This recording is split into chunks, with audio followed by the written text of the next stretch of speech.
Dear student, Assalamu alaikum. I am Shahid Hussain. I am Shahid Hussain, and today we are going to start our lecture number 8, which is about how to form recursive relation and what are the parameters which we are using to form a recursive location. Okay, but before start of our lecture number 8, I would like to give a recap of our lecture number 7. In lecture number 7 हमने asymptotic notations को discuss किया था। Asymptotic notation basically तो हमारे पास 3 form की हैं, जिसमें big O, omega notations and theta notation. लेकिन इसके अलावा अगर 2 और नोटेशन भी हम यूज़ करते हैं एसिम्प्टोटिक एनालिसिस में, जिसमें small O and small omega जो है। अब ये जो big O and small O में जो डिफरेंस है मेन चीज़ का, वो लूजली एंड टाइटली बाउंडिंग का है। यानी कि जिस फंक्शन की ग्रोथ हो रही होती है तो वो में भी एक सम कांस्टेंट पॉइंट हो जिस पे दोनों फंक्शन जो है वो आपस में इंटरेक्ट करें, और हर फंक्शन जो है वो किसी एक स्पेसिफिक एल्गोरिथम की रन टाइम कम्प्लेक्सिटी को प्रेजेंट करता है। अब वो पॉइंट जिस पे दोनों फंक्शन या तो सेम वैल्यू से स्टार्ट होते हैं या एक दूसरे के ग्रोथ के वक्त एक दूसरे को इंटरसेक्ट करते हैं, वो पॉइंट हमारे पास के आर एन नॉट कहलाता है। यानी कि बाज़ जगह पे आप लोगों को एन नॉट का रेफरेंस मिलेगा और बाज़ जगह पे के, तो बोथ आर सेम। और एक और कांस्टेंट हम यूज़ करते हैं बिग ओ नोटेशन में, जिसको हम कहते हैं सी जो है एक्चुअली ये प्रेजेंट करता है कि जिस फंक्शन की ग्रोथ हो रही होती है उसका, यानी कि वो आपके एक्चुअल फंक्शन को इंटरसेक्ट करते हुए अपनी ग्रोथ को शो करता है, तो वो कितने मल्टीपल टाइम है उसकी ग्रोथ। तो वो कांस्टेंट वैल्यू जो है वो फिर हमारे जो वो फंक्शन जिसकी ग्रोथ हो रही होती है उसके नंबर ऑफ टाइम को प्रेजेंट कर रहा होता है। ये तो था हमारा लास्ट लेक्चर का वो। आज से हम स्टार्ट करेंगे कि हमारे पास रिकर्सिव लोकेशन जो हमारे पास रिकर्सिव रिलेशंस होती हैं ये कैसे बनती हैं। हमारे पास लास्ट लेक्चर में भी हमने डिस्कस किया था, वी हैव 2 अप्रोचेस। जब भी हम कोई प्रोग्राम करते हैं, एल्गोरिथम डिज़ाइन करते हैं, तो हमारे पास 2 कॉमन अप्रोचेस जो हैं वो यूज़ होते हैं। एक हमारे पास होती है इटरेटिव अप्रोच। इटरेटिव अप्रोच में ये होता है कि हम लूप वगैरह को यूज़ करके किसी भी प्रॉब्लम को सॉल्व कर लेते हैं। और सेकंड अप्रोच हमारे पास है रिकर्जन। रिकर्जन में ये होता है कि फिर हम किसी भी मेथड को रिकर्सिवली कॉल करके किसी भी प्रॉब्लम का जो सोल्यूशन है वो हम फाइंड कर लेते हैं। लेकिन अब रिकर्सिव फंक्शंस क्या होते हैं, इनके रिकर्सिव रिलेशंस जो हैं वो कैसे बनती हैं, वो हम बाद में डिस्कस करेंगे। लेकिन जो लेक्चर नंबर हमने जो कवर किया था लेक्चर 6 और 7 में, उनको हम इन द फॉर्म ऑफ स्टेप मैं आपको प्रेजेंट करके दे देता हूँ। यानी कि आपको मैं गाइड करता हूँ कि नॉर्मल जो लेक्चर नंबर 6 और 7 के जो कॉमन पॉइंट्स से उन्हीं को इकट्ठा करते हुए हमने किसी भी प्रॉब्लम को लेते हुए और फिर उसकी कम्प्लेक्सिटी को फाइंड करते हुए हमें किन स्टेप को फॉलो करना पड़ेगा, वो आपको इन फर्स्ट 2 स्लाइड में आपको मिल जाएंगी। सबसे पहले, यानी कि जब आप लोग इटरेटिव अप्रोच यूज़ कर रहे हो, आप लोग रिकर्जन यूज़ ना कर रहे हो, तो उस वक्त आप लोगों का जो पहला स्टेप है, फर्स्ट स्टेप जो आप लोगों ने परफॉर्म करना है, वो ये है कि आप लोगों को प्रॉब्लम क्लियर हो। क्लियर? अब प्रॉब्लम क्लियरिटी का मतलब ये है कि आपको प्रॉब्लम का इनपुट साइज पता हो कि आपके पास जो प्रॉब्लम का इनपुट है वो क्या है। कोई एरे है, कोई आपके पास पिक्चर है in the form of bits है, एंड सो ऑन, जो भी इनपुट हो मेंशन हो वो हमने लास्ट लेक्चर में डिस्कस कर लिया था। तो फर्स्ट आपका जो स्टेप है वो आपको प्रॉब्लम क्लियर होना चाहिए। सेकंड स्टेप में फिर आप लोगों ने ये है कि या तो उसका एल्गोरिथम यूज़ राइट करें एल्गोरिथम नोटेशंस को यूज़ करते हुए, या अगर आप सूडो कोड लिखना चाहते हैं तो आप लोग किसी भी लैंग्वेज के सिंटैक्स को फॉलो करते हुए उसका सूडो कोड भी राइट कर सकते हैं। ये हमारा सेकंड स्टेप है। अगर आप लोग थर्ड स्टेप पे देखें, ये हमारे पास थर्ड स्टेप है। इसमें फिर हम जो भी सूडो कोड डिज़ाइन कर लेंगे, अब इसको एनालाइज करना है हमने, और एनालाइज के हमारे पास 3 चॉइसेस हैं। पहला चॉइस ये है कि हम उसका एग्जीक्यूशन टाइम उस एल्गोरिथम का काउंट करें, लेकिन ये चॉइस जो है ये प्रेफरेबल नहीं है, हम इसको प्रेफर नहीं करते। उसकी रीज़न ये है कि आप आपका एक एल्गोरिथम जो है, आप जैसे आप लोगों को पता है कि हार्डवेयर जो है रैपिडली चेंज हो रहे हैं, तो हमारा अगर एक सूडो कोड या एल्गोरिथम जो है वो एक सिस्टम पे अपनी परफॉर्मेंस बेस्ट शो कर रहा है due to microprocessor speed है या उसकी फ्रीक्वेंसी है या उसकी आप समझ लें थ्रूपुट है उस माइक्रो प्रोसेसर का, और प्लस ऑपरेटिंग सिस्टम का यूज़ है, प्लस और कोई आईओ डिवाइसेस के अवेलेबिलिटी का मेंशन है, तो ये सारे फैक्टर्स जो हैं वो एग्जीक्यूशन टाइम के ऊपर किसी भी एल्गोरिथम की जो है वो अफेक्ट करते हैं। अब चूंकि हार्डवेयर में और इन चीज़ों में रैपिडली चेंज आ रही है, तो हम इस चॉइस को बेटर कंसीडर नहीं करते कि किसी भी एल्गोरिथम को जो है हम एनालाइज करें on the base of its execution time. Next is second choice. Second choice जो है वो हमारे पास है आपके पास टोटल नंबर ऑफ स्टेप पे, यानी कि आपके एल्गो में जितने स्टेप लिखे हुए हैं उसकी बेस पे आप लोगों ने डिसाइड करना है कि आपका एल्गोरिथम जो है वो बेस्ट है या आप उस एल्गोरिथम को जो है या सूडो कोड को एनालाइज करना चाहते हैं। अब यहाँ पे भी ये चॉइस तो है हमारे पास कि हम नंबर ऑफ स्टेप की बेस पे एक एल्गोरिथम को एनालाइज करें या एल्गोरिथम को कंपेयर करें, लेकिन ये भी पहली चॉइस की तरह ये भी हमारे पास प्रेफरेबल नहीं है। इसकी भी रीज़न ये है कि हर प्रोग्रामर जो है वो डिफरेंट प्रोग्रामिंग स्टाइल को फॉलो करता है। हमने लास्ट 7 या 6 लेक्चर में डिस्कस कर लिया था कि फॉर एग्जांपल अगर आप लोगों ने एरे को इनिशियलाइज करना है उसके हर एलिमेंट को 0 से, तो आपकी पहली अप्रोच ये है, आपकी फर्स्ट अटैम्प्ट ये है कि आप उसके हर एलिमेंट को a ऑफ 0 इक्वल टू 0 कर दें, a ऑफ 1 इक्वल टू 0 कर दें, a ऑफ 2 इक्वल टू 0 कर दें। अब a क्या है, वो आपकी एरे है, और 0 1 2 जो आप चेंज कर रहे हैं ये आप लोगों के इंडेक्स नंबर हैं, तो तमाम एलिमेंट जो हैं वो 0 से इनिशियलाइज हो जाएंगे। ये हमारी फर्स्ट अप्रोच है। सेकेंड अप्रोच ये है कि आप लोग एक लूप परफॉर्म करें, यानी कि एक लूप एग्जीक्यूट करें 0 से n-1 time and a of i equal to 0 कर दें, तो ये आपकी सेकेंड अटेम्प्ट हो गई है। अब अगर हम नंबर ऑफ स्टेप पे वो करें, तो पहले प्रोग्रामर ने जो है जो आपकी फर्स्ट अटेम्प्ट थी उसमें n स्टेप आपको लिखने पड़े, और दूसरा जो एल्गोरिथम था जिसमें आप लोगों ने लूप को एग्जीक्यूट किया उसमें आप लोगों को 2 स्टेप लिखने पड़े। तो अब ये भी चॉइस है, प्रोग्राम तो दोनों एग्जीक्यूट हो रहे हैं, सूडो कोड की दोनों की एग्जीक्यूशन हो रही है, और सेम यानी जिस तरह उसमें आपके पास अगर n स्टेप वो हो रहे हैं, n टाइम एग्जीक्यूशन हो रही है इंस्ट्रक्शन की, तो फर्स्ट एल्गोरिथम में भी n टाइम हो रही है, दोनों में n टाइम हो रही है, लेकिन हम नंबर ऑफ स्टेप की बेस पे ये डिसाइड नहीं कर सकते कि या एनालाइज एल्गोरिथम को नहीं कर सकते। क्लियर? तो ये भी चॉइस जो है हम इसको प्रेफर नहीं करते। तो थर्ड चॉइस हमारे पास बच जाती है कि हम एक फंक्शन फॉर्म करें, एक फंक्शन बनाएं, और वो फंक्शन आपका क्या प्रेजेंट करेगा? फंक्शन डिपेंड करेगा 2 चीज़ों पे, आपकी टाइप ऑफ कम्प्लेक्सिटी, यानी कि उसका best case, average case and worst case को फोकस करना है, एंड इनपुट साइज को आप लोगों ने फोकस करना होगा। और इनपुट साइज जो है आप लोगों के पास नॉर्मली हम उसको n काउंट कर लेते हैं, और n जो है ये किसी भी एरे को रेफर कर सकता है कि कोई एरे है या 2 dimensional array in the form of matrix आ रहा है, या आपके पास कोई पिक्चर्स है in the form of bits आ रही है, या स्ट्रिंग है, या जो भी है वो हम इनपुट n से वो कर लेंगे उसका नंबर ऑफ इनपुट से। अगर आप लोग थर्ड चॉइस की तरफ जाते हो, यानी कि आप मेक ए फंक्शन, जो हमने किया भी था अपने 6 और 7 लेक्चर में हमने इसको कवर कर लिया था कि हम fn डिज़ाइन करते थे। अब अगर ये फंक्शन जो हमने डिज़ाइन कर लिया है और हम इसी अप्रोच को फॉलो करना चाहते हैं टू एनालाइज अवर एल्गोरिथम या सूडो कोड, तो देन आप लोग स्टेप 4, 5 एंड 6 को फॉलो करेंगे। अब स्टेप 4 क्या होगा? फंक्शन बनाने, यानी फंक्शन आप लोगों का डिज़ाइन हो चुका है, आप फंक्शन अप्रोच को फॉलो कर रहे हैं, तो पहला काम आप लोगों ने ये करना होगा कि फंक्शन के लिए, फंक्शन को फाइनल करने के लिए, कि आप लोगों ने हर एक स्टेप को एक कांस्टेंट कास्ट असाइन करनी है, एग्जीक्यूशन टाइम कास्ट आप लोगों ने उसको देनी है, C1, C2, C3 and C4। लेकिन इसमें एक बात ये याद रखनी है कि अगर आप लोगों ने किसी असाइनमेंट ऑपरेटर को जो वैल्यू असाइन कर रहा है उसको कास्ट C1 देती है, तो अब जितनी भी जगह पे आपके पास असाइनमेंट आएगी तो उस वक्त उसकी भी कास्ट जो है वो C1 ही काउंट होगी।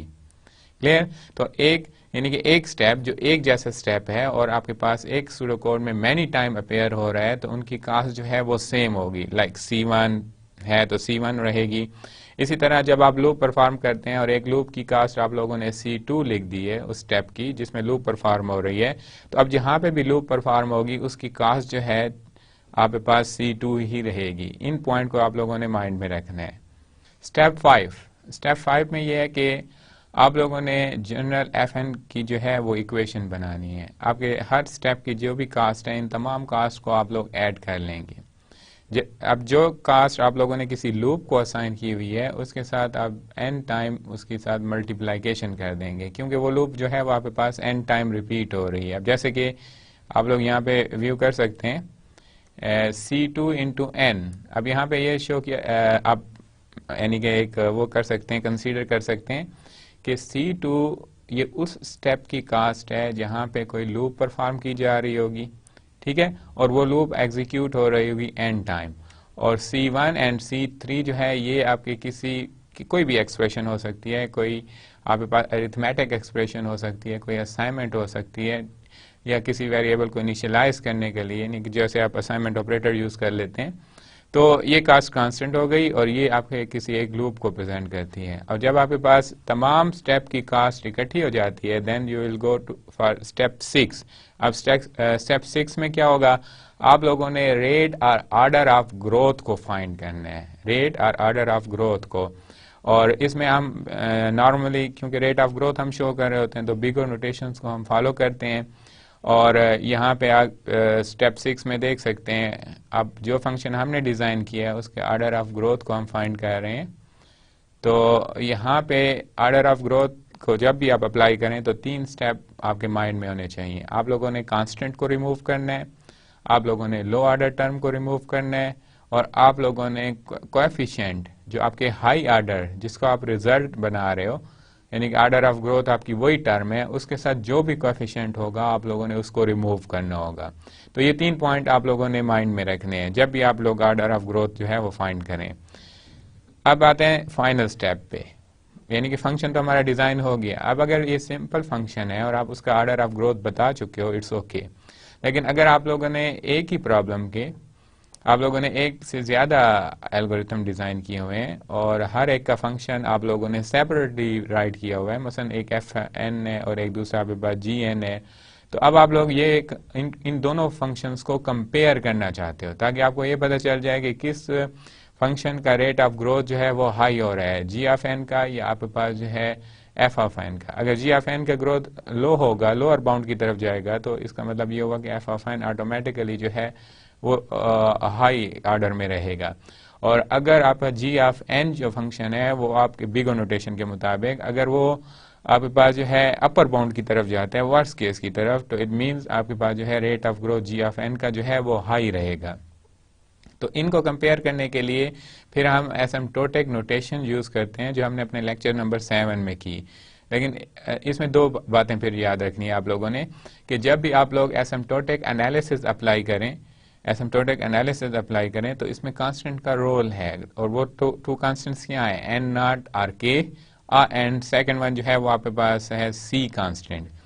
अब एन नॉट या के जो है ये आपका वो पॉइंट है, वो इनपुट है जहां पे दोनों फंक्शन या तो सेम वैल्यू से स्टार्ट ले रहे होते हैं या एक फंक्शन की ग्रोथ उसी पॉइंट से जो है रेट ऑफ ग्रोथ उसकी वर्स्ट केस की तरफ जा रही होती है, या वर्स्ट केस की तरफ या लोअर बाउंड की तरफ। अगर आप ये डिपेंड करता है कि आप कौन सा एसिम्प्टोटिक डेफिनेशन यूज कर रहे हैं।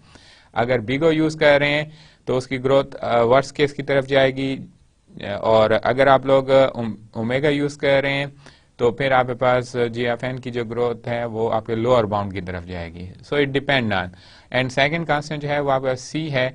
सी ये शो करता है कि आपके जो फंक्शन की ग्रोथ हो रही है वो how much number of time जो है वो उसकी ग्रोथ कंटिन्यू है। तो वो कांस्टेंट वैल्यू आपके पास नंबर ऑफ टाइम आपके किसी भी फंक्शन की ग्रोथ को प्रेजेंट करता है, either it is toward lower bound और either is toward upper bound.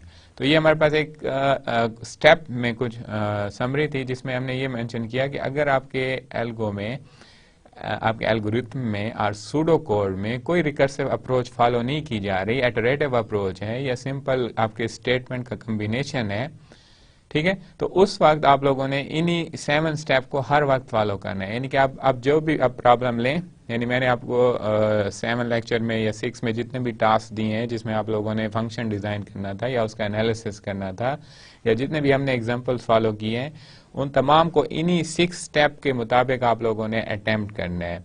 तो आपको कंपेयर वो हो जाएगा कि हमने वो तमाम प्रॉब्लम जिनके लिए हम इटरेटिव अप्रोच फॉलो करते हैं तो उनको एनालाइज करना या उनकी रेट ऑफ ग्रोथ की तरफ ले जाना के लिए हमें कौन कौन से स्टेप जो हैं वो फॉलो करने पड़ते हैं।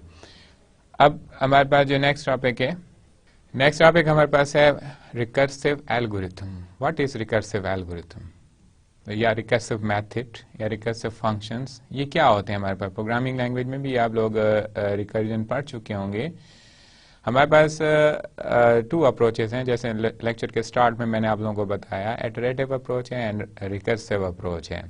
रिकर्सिव अप्रोच में हम एक मेथड डिज़ाइन करते हैं, एक सब एल्गोरिथम बनाते हैं या एक सिंपल आपका मेन एल्गोरिथम है और वो अपने आप को अपनी बॉडी के अंदर से दोबारा कॉल करते हैं। This one is called recursive approach. For example normally जब आप किसी एक फंक्शन के अंदर आप दूसरे फंक्शन को कॉल करते हो तो ये सिंपल अप्रोच है कि आप यूजिंग फंक्शन कोई प्रॉब्लम सॉल्व कर रहे हैं। जैसे मैं आपको यहाँ पे, जैसे अगर आप सी लैंग्वेज में इस तरह लिखते थे मेन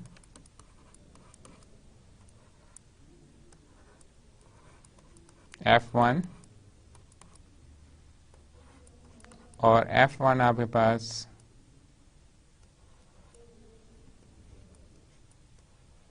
ये। अब इस अप्रोच में देखें, ये आपका पॉइंट जो है ये कॉलिंग पॉइंट कहलाता है, जो हम आगे भी डिस्कस करेंगे, और ये फंक्शन का आपका कॉल्ड पॉइंट कहलाता है। Calling point and called point, और इसी पार्ट को हम आपके मेथड का या एल्गो का सिग्नेचर भी कहते हैं। मेथड सिग्नेचर और आपके पास मेथड डेफिनीशन, मेथड डेफिनीशन। तो अब ये सिंपल अप्रोच है कि आपने मेथड यानी कि आप सब प्रोग्रामिंग यूज करते हुए आप लोगों ने क्या करना है, किसी प्रॉब्लम को सॉल्व करना है। लेकिन रिकर्सिव अप्रोच इससे डिफरेंट है। रिकर्सिव अप्रोच में ये होगा कि जो भी फंक्शन है, मसलन यहाँ पे मैं F1 को दोबारा लिखता हूँ, F1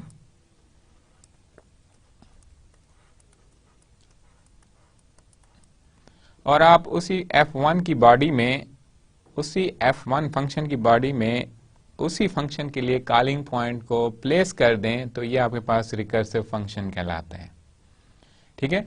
अब ये पहला F1 जो था, जो फर्स्ट जो हमने मेन से कॉल किया, ये एक सिंपल मेथड था। अब इसकी एग्जीक्यूशन जब कंप्लीट होगी, फॉर एग्जांपल अब यहाँ से एरो को देखें आप लोग, ये कंट्रोल यहाँ पे ट्रांसफर हुआ, ये तमाम आपके पास स्टेटमेंट एग्जीक्यूट हो गई, then control transfer back to your next statement of your F1, यानी कि कॉलिंग पॉइंट की जो नेक्स्ट स्टेटमेंट होगी कंट्रोल आपका वहां पे ट्रांसफर हो जाएगा। ये एक सिंपल प्रोसेस था। अब ये हम फंक्शन क्यों यूज करते हैं, वो इसलिए कि आप लोग फॉर एग्जांपल मैं आपको अगर एक टास्क दूं कि आप लोगों ने जो है 7 डिफरेंट नंबर्स का फैक्टोरियल फाइंड करना है, लेकिन उसके कोई टाइम लिमिट नहीं है। फॉर एग्जांपल आपने एक का फैक्टोरियल फाइंड किया, आप लोगों ने कुछ और काम कर लिया स्टेटमेंट्स में, फिर आप लोगों ने फैक्टोरियल आपको कॉल करना पड़ गया, फिर आप लोगों ने कोई और टास्क परफॉर्म किया, फिर आपको फैक्टोरियल कॉल करना पड़ गया। तो ऐसी सिचुएशन के लिए जो सबसे बेस्ट अप्रोच है वो आपके पास जो है ये फंक्शंस कॉलिंग है। अब इस अप्रोच को हम लूप के थ्रू भी हैंडल कर सकते हैं, यानी मैं नेस्टेड लूप चला लूं और 7 नंबर रीड करूं, हर नंबर का फैक्टोरियल जो है वो फाइंड कर लूं, लेकिन उसमें जो होगा हर बार जो फैक्टोरियल यूज होगा या फैक्टोरियल कैलकुलेट होगा उसमें एक प्रॉपर सीक्वेंस होगा। तो ये एक डिफरेंस था कि फंक्शंस और इटरेटिव अप्रोच में क्या फर्क है, हमें आगे एग्जांपल में भी क्लियर हो जाएगा। और सेकंड हमारे पास जो है रिकर्सिव फंक्शंस क्या होता है और हम इसको कैसे डिफाइन करते हैं। तो रिकर्सिव एल्गोरिथम जो है solve the problem by solving smaller version of the problems, यानी कि आप इसमें ये कह सकते हो कि जब आप रिकर्सिव एल्गोरिथम या रिकर्सिव अप्रोच फॉलो करते हो तो आपका प्रोग्राम जो है वो स्मॉल पीसेस में डिवाइड होना शुरू हो जाता है, और जब आपके तमाम पीसेस उस लेवल तक पहुंच जाते हैं एंड तक, जैसे फैक्टोरियल के लिए है, आप स्टार्ट में 5 लोगे, फिर नेक्स्ट रिकर्सिव कॉल होगा तो 4 हो जाएगा, फिर 3, फिर 2, फिर 1, और 1 पे फिर वो रिटर्न होगा, वो हमें आगे एग्जांपल से भी क्लियर हो जाएगा। 1 से रिटर्न होगा जहाँ पे उसकी कॉलिंग हुई, फिर नेक्स्ट, फिर नेक्स्ट, फिर नेक्स्ट, और जो आपका एक्चुअल जहाँ से फंक्शन को कॉल किया गया था फर्स्ट टाइम, वहीं पे आपको उसका रिजल्ट है वो भी रिसीव हो जाएगा। तो ये रिकर्सिव अप्रोच का वो था। अब हमारे पास दो ऑप्शन हैं। एक ये है कि अगर आप लोगों के पास फॉर एग्जांपल एक एरे है और आप लोग एरे के ऊपर आप लोग मर्ज सॉर्ट करना चाहते हो, या आप लोग क्विक सॉर्ट अप्लाई करना चाहते हो, या इसी तरह बाइनरी सर्च है। आप लोग ये प्रॉब्लम आप सी लैंग्वेज में सॉल्व कर चुके होंगे, प्रोग्रामिंग लैंग्वेज में, कि बाइनरी सर्च में आप एरे को सॉर्ट करके फिर आप उसके लोकेशंस एक मिडल नंबर फाइंड कर लेते हो, और जो है और अगर मिडल में नहीं मिलता तो लेफ्ट साइड पे देखते हो, फिर राइट। ये डिवाइड एंड कंक्वेयर अप्रोच है, क्योंकि आप अगर आपकी एरे जो है वो साइज है उसका 11, तो वो हाफ में डिवाइड हो जाएगी, यानी कि हाफ पार्ट लेफ्ट हो जाएगा, हाफ पार्ट राइट हो जाएगा। और अगर ये अप्रोच नहीं है, जैसे क्विक सॉर्ट की हमारे पास एक और अप्रोच भी है जिसमें हम यानी रिकर्सिव के थ्रू कॉल कर सकते हैं। एक तो ये अप्रोच है कि हमें हाफ का पता नहीं चलेगा कि आपकी जो एरे जो है वो दो पार्ट्स में हुई है, तो क्या उन दोनों पार्ट्स के नंबर ऑफ एलिमेंट इक्वल हैं या नहीं, ठीक है। और वो फिर उसका जो एक पिवट इंडेक्स होता है उस पर डिपेंड करता है, ठीक है। तो ये आपके पास दो ऑप्शन है कि अगर आपका स्मॉलर, फर्स्ट आप पॉइंट देख सकते हैं, smaller version are only a little smaller, the algorithm can be called a reduce और एंड कंक्वेयर एल्गोरिथम। और अगर आपके पास जो प्रॉब्लम के इक्वल साइज बनते हैं, जैसे मैंने आपको बाइनरी सर्च में बताया, एक लीनियर सर्च है, एक बाइनरी सर्च है। बाइनरी सर्च में मैंने आपको बताया कि आपके एरे के जो हैं दो इक्वल पार्ट बन जाते हैं, तो वो आपके पास क्या कहलाएगा, डिवाइड एंड कंक्वेयर एप्लीकेशन कहलाएगी या अप्रोच कहलाएगी।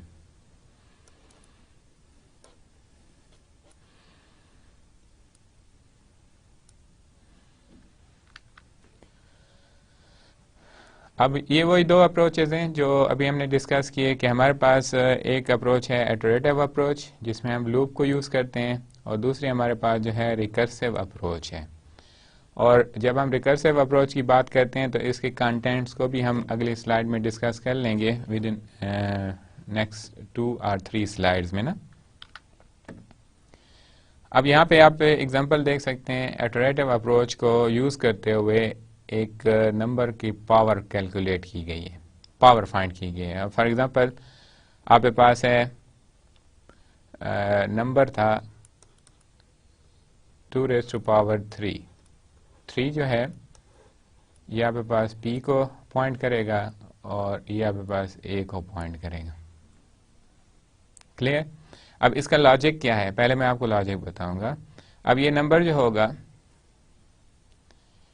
ये इस नंबर है, अब इसको दो पार्ट्स हैं इसके, एक बेस और एक पावर। इसको हम बेस कहते हैं और ये हमारे पास जो है वो पावर है, पावर पार्ट है। और यहाँ पे इस प्रोग्राम में बेस को a से शो किया गया और पावर को p से, यानी कि यहाँ पे पास पावर है और ये आप लोगों के पास a जो है ये बेस है। क्लियर? उसके बाद ये है कि अब लॉजिक क्या है कि 2⁻³ जो है ये आपके पास 2 × 2 × 2 हो जाता है। अब ये जो लूप परफॉर्म हुई है, अगर हम लूप के थ्रू इसको करें इटरेटिव अप्रोच, तो आपके पास ये लूप 3 बार एग्जीक्यूट होगी। तो अब 3 क्या है हमारे पास, 3 जो है वो पावर है, ये जो p है। तो हम यहाँ पे देखें ये पावर तक लूप चला लें। अब चूंकि मल्टीप्लाइकेशन है 2 × 2 × 2, तो आप जो रिजल्ट है इसको आप 0 से इनिशियलाइज नहीं कर सकते, आप इसको 1 से ही इनिशियलाइज करोगे। क्योंकि अगर आप लोग रिजल्ट को 0 से इनिशियलाइज करते हो, इफ देन आपके पास ऑल रिजल्ट या होल रिजल्ट जो है वो क्या हो जाएगा, वो 0 हो जाएगा। तो जब भी एक चीज याद रखनी है हमेशा कि जब भी प्रोग्रामिंग करें और कहीं पे भी मल्टीप्लाइकेशन का वो हो, यानी कि जिसमें आप रिजल्ट रख रहे हो, रिजल्ट कैलकुलेट कर रहे हो, but it depend on multiplication process, then you need to define your variable as 1 not 0। Clear? और 0 हम कब करते हैं, वो आपके पास जो है जब भी आप लोग कोई सम फाइंड करना चाहें, डिफरेंस फाइंड करना चाहें, तो आप अपने वेरिएबल को जो है वो 0 से या किसी और वैल्यू से भी इनिशियलाइज कर सकते हैं। तो ये इटरेटिव अप्रोच था। इस इटरेटिव अप्रोच में हमने क्या किया, एक लूप चलाई, जितने आपकी पावर है, जितने पावर तक आप लोगों ने वो कैलकुलेट करना है, उस पावर की वैल्यू तक आप लोगों ने लूप चलाई, और फिर जो बेस थी उसका हमने उतने टाइम मल्टीप्लाई कर दिया जितने आपके पास उस जो पावर थी, पावर की जो वैल्यू थी, उतने तक आप लोगों ने जो है उसको मल्टीप्लाई कर दिया। तो इससे आपको आपका रिजल्ट जो है वो अचीव हो गया।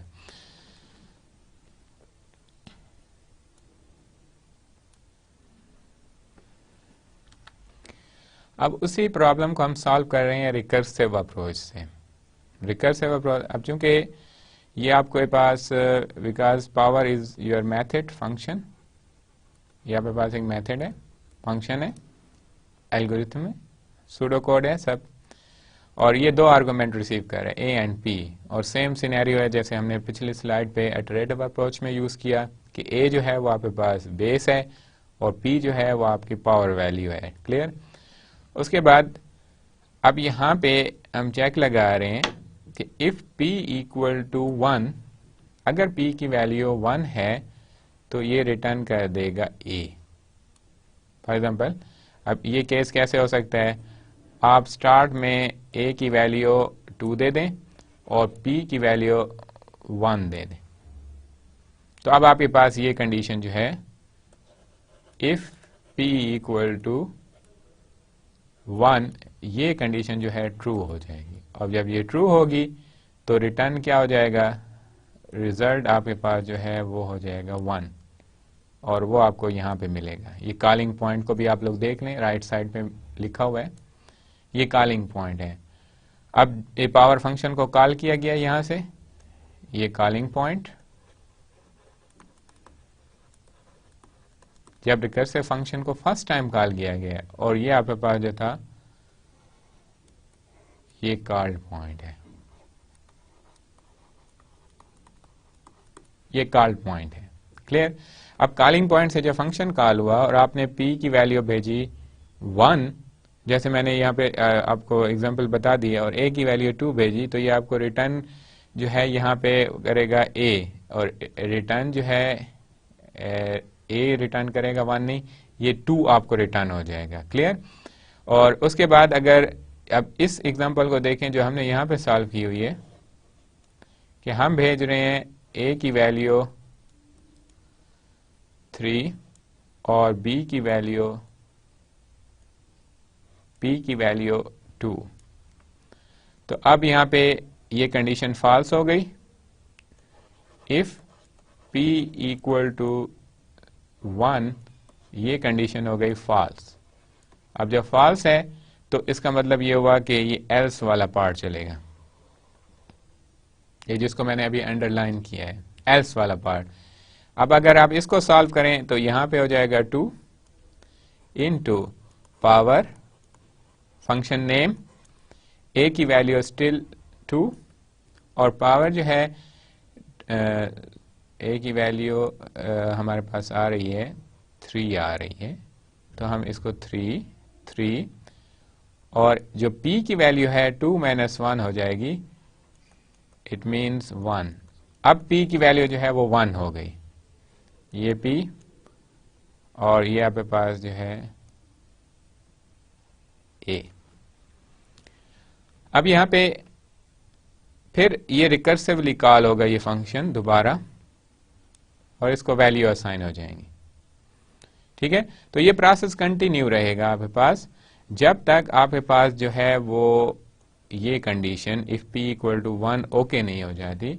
अब ये जो कंडीशन है ये हमारे पास कहलाती है बेस कंडीशन, बेस पार्ट, यानी कि वो पार्ट जहां पे आपके रिकर्सिव फंक्शन की कॉलिंग का एंड हो जाता है। यानी कि आप जब रिकर्सिव कॉल शुरू करते हैं, एक ही मेथड के अंदर, फिर उसी आपको कॉल करते हैं, फिर उसी को कॉल करते हैं, फिर उसी को कॉल करते हैं, तो हमारे पास कोई लिमिट भी तो होनी चाहिए कि जहां पे हम उसका एंड कर सकें। तो वो बेस कंडीशन जो है एक्चुअली वो आपको वही एंड शो करती है। तो ये हमारे पास बेस कंडीशन है, और ये जो आपका पार्ट है ये रिकर्सिव पार्ट कहलाता है, और ये हम आगे डिस्कस भी करेंगे। ये रिकर्सिव पार्ट है, आपके रिकर्सिव फंक्शन का रिकर्सिव पॉइंट है जहां पे आप अपने फंक्शन को बार बार कॉल करेंगे। अब ये डिफरेंट वे से और डिफरेंट एग्जांपल में हम इसको डिस्कस कर लेंगे ये कैसे कॉल होते हैं। Analysing, how you will analyse your recursive algorithm. सबसे पहले check to see problem is small enough to solve directly, यानी कि फॉर एग्जांपल अगर आप लोग फैक्टोरियल फाइंड करना चाहते हैं और फैक्टोरियल आपके पास आ जाता है 1 का, तो 1 तो हम डायरेक्टली भी सॉल्व कर सकते हैं कि वो आपको जैसे बेस कंडीशन ट्रू हो गई, रिटर्न 1 हो गया, इट्स ओके। आपने प्रॉब्लम के साइज को पहले देखना है कि वो क्या इतना स्मॉल प्रॉब्लम है कि वो आपके पास डायरेक्टली सॉल्व हो सकता है या नहीं। अगर उस जैसे फैक्टोरियल अब 10 का हो तो हमें इसके लिए रिकर्सिव फंक्शंस को मैनी टाइम कॉल करना पड़ेगा, और अगर आपकी वैल्यू हो n इक्वल टू 1 जिसका आप फैक्टोरियल फाइंड करना चाहते हैं तो फिर क्या होगा, फिर आप लोगों को रिकर्सिव कॉलिंग की जरूरत नहीं है, वो तो आप डायरेक्ट भी उसका वो कर सकते हैं, कोई सिलेक्शन स्टेटमेंट यानी इफ स्टेटमेंट वगैरह लगा के भी आप रिजल्ट को डिस्प्ले कर सकते हैं। और सेकंड पे आपने ये देखना है कि इफ नॉट, अगर आपके पास प्रॉब्लम का साइज बहुत लार्ज है, जैसे एरे है, एरे आपके पास 25 नंबर्स की है, 30 नंबर्स की है, 35 नंबर्स की है, टोटल उसके एलिमेंट 35 है, देन आप लोगों को उसको डिवाइड करना पड़ेगा। अब ये डिवाइड जो है ये इस पे भी डिफरेंट रूल्स हमने पढ़े थे। एक अभी डिवाइड एंड कन्कर वाला पढ़ा था जिसमें आपके पास दोनों इक्वल आ जाते हैं, आप एरे को इक्वल पार्ट में डिवाइड कर देते हो। और एक रिड्यूस एंड कन्कर है जिसमें आप उसको मिनिमम यानी कि फॉर एग्जांपल आप 1 को पहले अलहदा कर दें या 2 एलिमेंट को अलहदा कर दें एरे के, फिर बाकी पे ऑपरेट करें 33 पे, फिर इस तरह फिर 2 को अलहदा कर दें, फिर उस पर ऑपरेशन करने के बाद फिर आप जो 31 है उसको वो कर दें। ये रिड्यूस एंड कन्कर रूल्स है। क्लियर? तो डिवाइड एंड कन्कर में और रिड्यूस एंड कन्कर में ये डिफरेंस है कि डिवाइड एंड कन्कर में आपके पास एरे जो है या आपका इनपुट साइज जो है वो इक्वल पार्ट में डिवाइड हो जाता है, और रिड्यूस में क्या होगा, वो आपके पास जो है वो आप मिनिमम पोर्शन अलहदा करते रहोगे सब प्रॉब्लम्स का, यानी कि उनका इनपुट साइज अलहदा करते रहोगे, उसको सॉल्व करते रहोगे, और फिर जो फर्दर आपके पास लार्ज पार्ट है उसमें से ही थोड़ा थोड़ा प्रॉब्लम आप लेते रहोगे इनपुट, और उनको जो सोल्यूशन जो है वो कंटिन्यू रखेंगे जब तक आपके पास फुली प्रॉब्लम जो है वो ओवरकम नहीं हो जाता। तो ये है। उसके बाद call the function, third step में कॉल द फंक्शन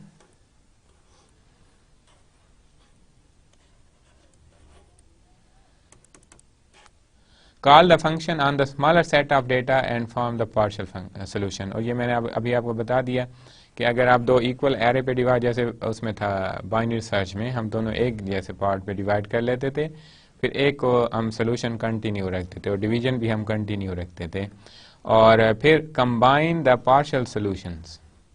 अब जैसे फैक्टोरियल का जो है फॉर एग्जांपल आपने पहले n इक्वल टू 5 था पहले ब्लॉक में, फिर आपने दूसरे ब्लॉक में इसकी वैल्यू n4 हो गई, फिर आपके पास n3 हो गई, और फिर आपके पास n2 हो गई, और फिर आपके पास n1 हो गई। अब यहाँ से जो रिजल्ट वापस आना शुरू करेंगे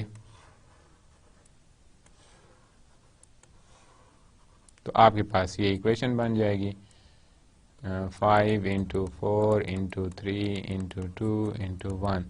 तो ये कंबाइन प्रोसेस है, ये आपका स्टेप नंबर 4 है, और ये जो आप डिवाइड कर रहे थे ये आपका स्टेप नंबर जो है वो 3 हो गया।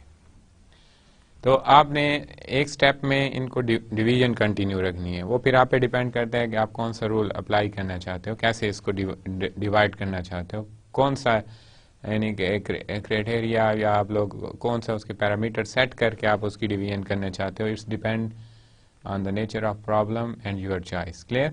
उसके बाद फिर आपके पास है कि जब आपकी डिवीजन ख़त्म हो जाए, आपकी बेस कंडीशन सेटिस्फाई हो जाए, then you have to merge all the results. Clear?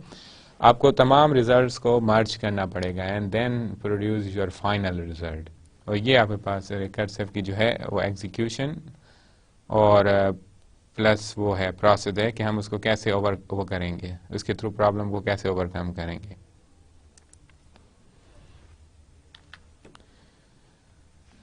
इसके बाद हमारे पास एक फंक्शन है, यही जो अभी हम डिस्कस कर रहे थे फैक्टोरियल का।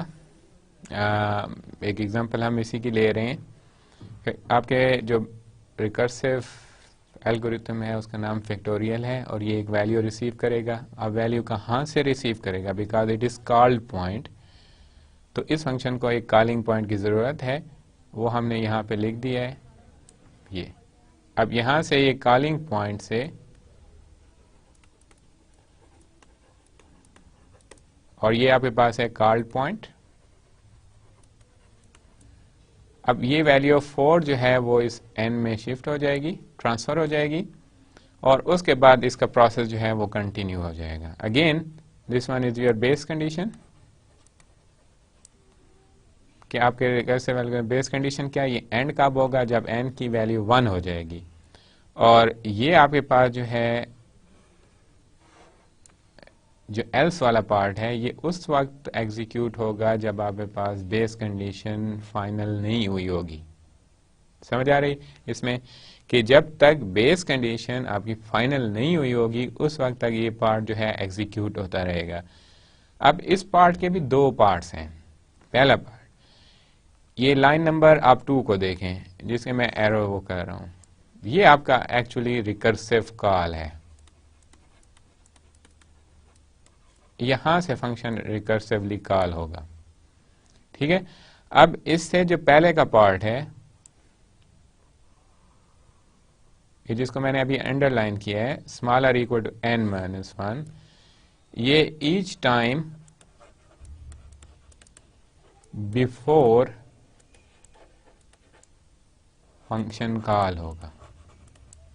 फंक्शन की recalling, recursive, before recursive call, ये भी आप लिखें, इसको आप क्रॉस कर दें, रिकर्सिव कॉल लिखें। उसकी रिकर्सिव कॉल से पहले ये एग्जीक्यूट होगा। और ये वाला जो पार्ट है, ये जब आप रिटर्न आ रहे होंगे आफ्टर फुलफिल बेस कंडीशन, जब आप कॉल करते रहे, पिछली हमने स्लाइड में देखा था n4 फिर 3 फिर 2 फिर 1 और फिर हमने रिटर्न किया था। अब हर बार जब आप बेस कंडीशन के बाद रिटर्न होना शुरू करेंगे तो उस वक्त ये वाली लाइन जो है एग्जीक्यूट हो जाएगी। तो जब हम रिकर्सिव एल्गोरिथम का एनालिसिस करेंगे तो हमें भी जो रिकर्सिव कॉल है उसका अलहदा एनालिसिस करना है कि वो कितनी टाइम हो रहा है और कैसे हो रहा है। यानी कि लाइन नंबर 2 को हम अलहदा एनालाइज करेंगे, और उसके अलावा जो स्टेप्स हैं, जो जैसे लाइन नंबर 1, लाइन 1 और लाइन 3, इन दोनों का सेपरेट एनालिसिस होगा। यानी कि हम इसको अलहदा इसकी कम्प्लेक्सिटी देखेंगे कि ये स्टेप्स क्या हैं और क्या परफॉर्म कर रहे हैं, और जो रिकर्सिव है उसकी हमने अलहदा एनालिसिस करना होगा। तो हम इसको सिंगल लाइन पे भी लिख सकते थे, जैसे अगर मैं इसको यहां पे इस तरह लिखता, return n static factorial n-1, तो ये पार्ट भी, ये भी आप लाइन एग्जीक्यूट कर सकते थे। तो इन 3 लाइन की बजाय फिर हम सिंगल लाइन, लेकिन इस सिंगल लाइन में भी वही 3 काम हो रहे हैं। यानी कि 2 स्टेप कौन से हो रहे हैं आपके? एक, जब आप n-1 करते हैं तो ये रिकर्सिव कॉल से पहले आपको करना पड़ता है, और दूसरा जब आप मल्टीप्लाई करते हैं, ये उस वक्त करते हैं जब रिकर्सिव कॉल की एंडिंग हो जाती है और आपका कंट्रोल रिटर्न बैक हो रहा होता है, वापस आ रहा होता है। क्लियर? तो ये 2 स्टेप को फिर भी हम अलहदा वो करेंगे, लेकिन आप राइटिंग के वक्त, यानी कि आप प्रोग्रामिंग अप्रोच में फिर ये चीज़ भी यूज़ कर सकते हैं कि आप अलहदा अलहदा 3 की बजाय आप सिंगल इंस्ट्रक्शन के अंदर भी इनको रन कर सकते हैं। उसके बाद हमारे पास ये फैक्टोरियल का वो है जो अभी हमने अटेम्प्ट किया था। अब हम ये देखना है कि रिकर्सिव पैटर्न कैसे वर्क कर रहा है, जो हमने अभी लास्ट एग्जांपल में भी डिस्कस कर लिया था, बेस कंडीशन और प्लस। तो यहाँ पे आप लोग जो भी यानी फंक्शन डिज़ाइन करोगे, fn है या tn है या आपके पास gn है, जो भी आप लोग नाम रखोगे फंक्शन का, इसके 2 पार्ट्स हैं यहाँ पे पास। ये जो पहला पार्ट जिसको मैं सर्कल कर रहा हूँ, रेक्टेंगल में वो कर रहा हूँ, ये आपके पास कहलाता है बेस पार्ट, बेस कंडीशन को रेफर करते हैं। अब यहाँ पे देखें कि ये 1 कब रिटर्न करेगा, ये फंक्शन वैल्यू 1 कब यूज़ करेगा? जब n की वैल्यू 0 हो जाएगी या 0 से कम हो जाएगी। ये फिर डिपेंड करता है कि आप लोगों ने बेस कंडीशन के लिए इफ स्टेटमेंट का कैसे यूज किया हुआ है, इफ की कंडीशन कैसे है। बाज इफ n इक्वल टू 0 लिख देते हैं, बाज n less than or equal to 1 लिख देते हैं। ये चॉइसेस हैं, वो फिर जैसे भी हो। और उसके बाद सेकंड जो है, जो आपका रिकर्सिव कॉल और प्लस रिटर्न पे मल्टीप्लिकेशन हो रही है, इसके लिए आपका सेकंड वो है। अब ये कब यूज होगा कि जब n 0 नहीं होगा, 0 के अलावा आपके पास कोई भी नंबर होगा 1 2 3 4 5 6 7 8, तो उस वक्त आपके पास ये वाला कॉलिंग जो है वो एग्जीक्यूट होगी। अब ये पोर्शन जो आपका है, जिसको अभी हम ओवल में वो कह रहे हैं, ये पार्ट जो है आपके पास रिकर्सिव कॉल कहलाता है कि आप अपने फंक्शन को रिकर्सिव कॉल करेंगे, उसकी कॉलिंग जो है आप रिकर्सिव करेंगे। क्लियर? और ये दोबारा सिंपल प्रोग्राम है आपके पास। तो आप लोग जब भी किसी रिकर्सिव फंक्शन को देखते हुए आप उसका फंक्शन डिज़ाइन करेंगे तो हमेशा इसी पैटर्न पे आप लोगों ने डिज़ाइन करना होगा, जो यहाँ पे आपको इस स्लाइड में नज़र आ रहा है। मैं दोबारा आपको बता देता हूँ इसी चीज़ का कि आपके जब आप फंक्शन डिज़ाइन करोगे किसी भी रिकर्सिव रिलेशन का, यानी कि रिकर्सिव फंक्शंस को देखते हुए आप उसकी कोई रिलेशन फंक्शन बनाना चाहोगे, तो फिर आप लोगों ने उसके दो पार्ट्स को इंक्लूड करने हैं, बेस पार्ट और रिकर्सिव कॉल कैसे हो रही है। और साथ में आप लोगों ने ये वाला जो पार्ट है जिसको अभी मैंने सर्कल में वो किया है, इसका इंक्लूड करना लाजमी है, क्योंकि यही जब आप फंक्शन वो लिखते हो ना, आपने रिकर्सिव फंक्शंस की आप लोग इक्वेशन बनाते हो, तो उस वक्त आपको कंडीशन लिखना लाजमी है कि ये बेस कंडीशन कब होगी, अगर बेस कंडीशन की वैल्यू कौन सी लेगा और कौन सी कंडीशन अगर होगी तो वो वैल्यू लेगा, और अदरवाइज में फिर आपके पास जो है वो रिकर्सिव कॉलिंग आ जाती है जो यहाँ पे मेंशन है। फिर एक चीज़ और इम्पॉर्टेंट है यहाँ पे, आगे हमारे पास एक एग्जांपल में भी आ जाएगी ये चीज़ कि आपके बेस कंडीशन एक या एक से ज़्यादा भी हो सकती हैं।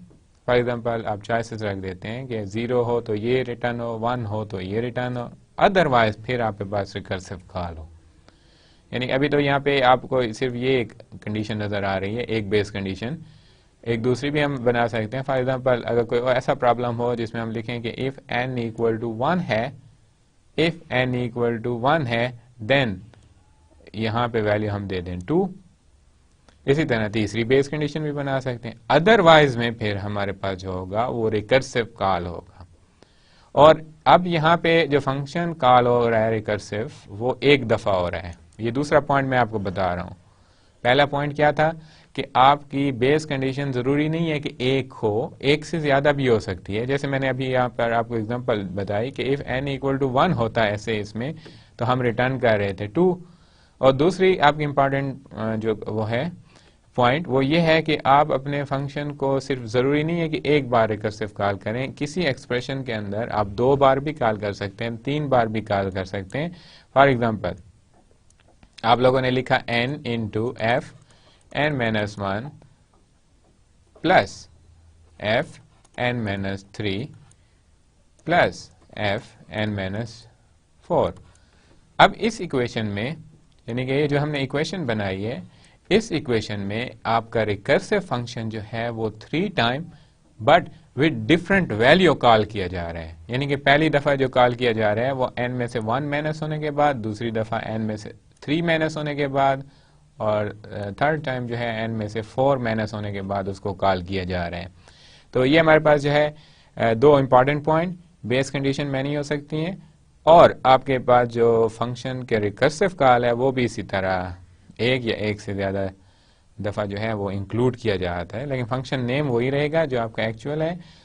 पैरामीटर जो है वो उसके चेंज हो जाएंगे, जैसे अभी हमने यहाँ पे लिखा n-1, n-3, n-4। अब जैसे आप लोगों ने एसिम्प्टोटिक एनालिसिस में देखा था कि आपके पास दो कांस्टेंट होते थे, एक k n0 और दूसरा जो था c था। ये कांस्टेंट थे आपके पास एसिम्प्टोटिक एनालिसिस के डेफिनेशंस में हम यूज करते थे, ये चीज होगी। अब यहाँ पे भी आप लोगों के पास constant a, b and c execute होंगे। अब जो कांस्टेंट a होगा ये आपको कास्ट बताएगा आपकी बेस कंडीशन की। नॉर्मली हम यहाँ से बेस कंडीशन की जो कास्ट होगी यानी एग्जीक्यूशन उसकी जो कास्ट आती है, रन टाइम एग्जीक्यूशन जो कास्ट होती है वो ए से पॉइंट की जाएगी। उसके बाद जो बी है ये आपको बताया जाएगा कि आपका रिकर्सिव फंक्शन कितनी बार कॉल किया जा रहा है, रिकर्सिव इक्वेशन के अंदर आपका फंक्शन कितनी बार कॉल किया जा रहा है। फॉर एग्जांपल इस केस में आपके पास हम बी जो है वो 3 भी ले सकते हैं, क्योंकि 3 टाइम उसकी कॉलिंग हुई है, 3 टाइम कॉलिंग हुई है। और ये जो कांस्टेंट सी है ये वो स्टेप्स हैं जो मैंने आपको पहले बताए थे। जैसे पिछली एग्जांपल में हमने ये लिया था smaller equal to n minus 1, smaller equal to n minus 1, और दूसरा हमने ये लिया था कि जब हम n इंटू रिजल्ट को मल्टीप्लाई कर रहे थे पिछले इसमें, मैंने कहा था ये 2 सेपरेट स्टेप्स हैं, इनकी कास्ट हम अलहदा काउंट करेंगे एज ए 1 स्टेप या जो भी हो। तो ये रेफर करेगी किसको, आपके पास कांस्टेंट c को। तो जब हम रिकर्सिव फंक्शंस के लिए जब हम इसका एनालिसिस करेंगे तो हम भी यहाँ पे भी 3 कांस्टेंट यूज करेंगे, a, b एंड c।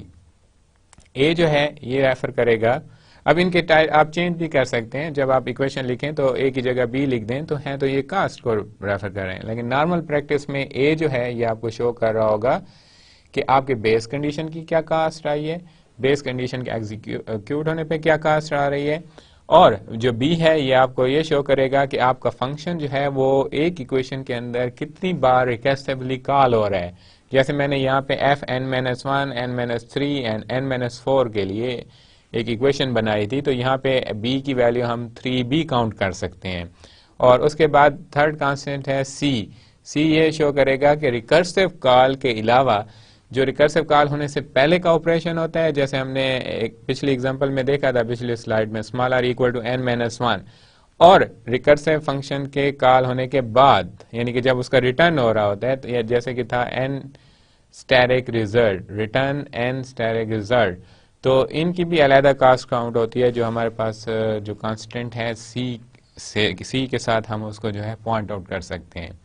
तो ये हमारे पास है कि हम जो है एक रिकर्सिव का पैटर्न कैसे वो करेंगे, 2 parts, base part and recursive part. Clear, base part में एक या एक से ज्यादा बेस कंडीशन भी हो सकती हैं, रिकर्सिव में एक बार फंक्शन भी कॉल हो सकता है, एक से ज्यादा बार भी हो सकता है। 3 कांस्टेंट a b c, और तीनों को मैंने आपको एग्जांपल में हाईलाइट कर दिया कि इनका यूज क्या होगा। अब उसी एग्जांपल को जो फैक्टोरियल की है, अब इसका एक विजुअल आपको इम्पैक्ट शो किया जा रहा है कि कैसे कॉलिंग और कॉल पॉइंट के दरमियान एरो का आप लोगों ने यूज करना है। और आप लोगों ने ये भी करना है कि जब भी रिकर्सिव फंक्शन को रन करना हो ना कि इनका प्रोग्राम हम कैसे अटेम्प्ट किया करें, तो उसकी अंडरस्टैंडिंग के लिए सबसे जो बेस्ट ऑप्शन है वो इसी तरह की डायग्राम को ड्रा करना है, जो आपको इस स्लाइड में नजर आ रही है। डायग्राम से आप लोगों को फंक्शन का यूज जो है वो इजी हो जाएगा, यानी कि आपको इजीली अंडरस्टैंड हो जाएगा कि ये कैसे वर्क कर रहा है। अब जैसे यहाँ पे देखें, ये फर्स्ट कॉल है, कहीं से भी हम इसको कॉल कर सकते हैं मेन प्रोग्राम से, किसी और फंक्शन से जो रिकर्सिव ना हो। ठीक है, अब ये फंक्शन है आपका नाम रिकर्सिव फैक्टोरियल, ये पहली बार 4 लिया इसने।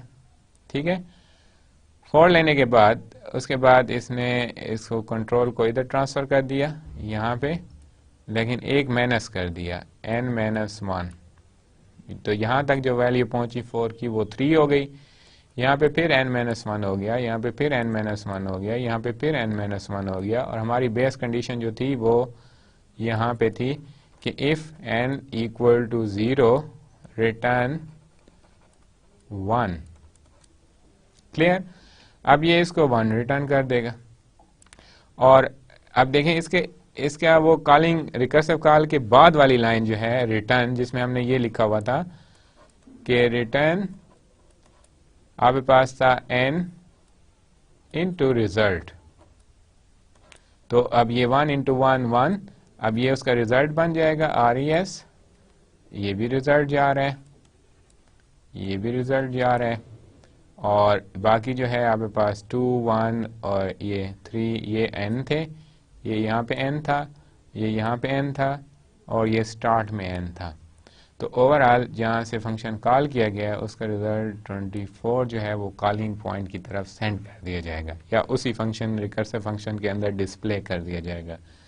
तो इस यानी कि सबसे बेस्ट अप्रोच जो है किसी भी रिकर्सिव फंक्शन की एग्जीक्यूशन को समझना हो तो सबसे बेस्ट अप्रोच यही है कि आप इसी तरह ब्लॉक बनाएं और उन ब्लॉक को उतनी दफ़ा आप लोगों ने उतने ब्लॉक बनाने हैं जितनी बार आपका फंक्शन जो है कॉल हो रहे हैं, और फिर हर ब्लॉक के स्टार्ट में लिख दें कि यहाँ पे n की वैल्यू या इनपुट क्या होगा, फिर दूसरे पे क्या होगा, तीसरे पे क्या होगा, और एंड पे आप लोगों ने बेस कंडीशन लिख देनी है।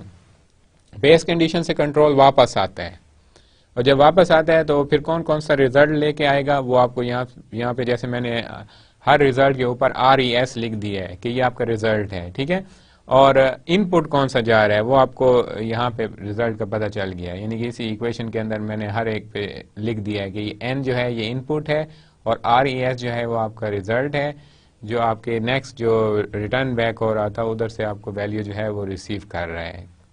तो ये इसकी अंडरस्टैंडिंग थी फैक्टोरियल के प्रोग्राम की।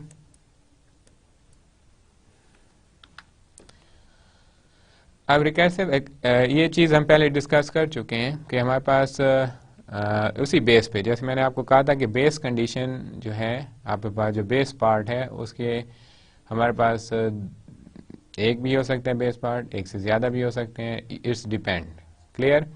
और फॉर एग्जांपल जैसे एक हम फंक्शन डिज़ाइन करते हैं tn इक्वल टू, अब हम कहते हैं 1 हो तो इफ n इक्वल टू 0,